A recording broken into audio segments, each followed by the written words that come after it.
Naka-thumbs up siya. As in malinaw yung pagkaka-thumbs up.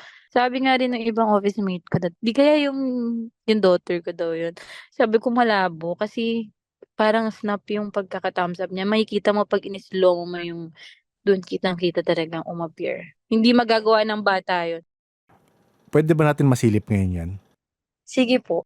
So, panoorin natin yung na-share ni Kay sa video. Siyempre, gusto niya anonymous pa rin naman siya dito. So, naka-blur ilang parts ng video.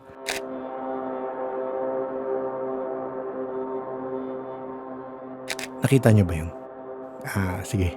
Ulitin natin.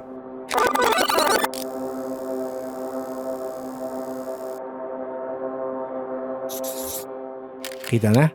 Sige. Magsuslow mo naman ako para mas makita nyo. Ayun. Anyway, freeze frame ko na lang para makita nyo na talaga. Kayo na bahala mag-rewind at mag-freeze frame kung gusto nyo. Pero balik na tayo sa kwento. Yun po. Hindi magagawa ng bata yun eh. Kasi makikita niyo po may space ako dun sa may bandang kilikili part pababa Oo. na triangle. So Oo, walang ayun. tao dun. Ayan.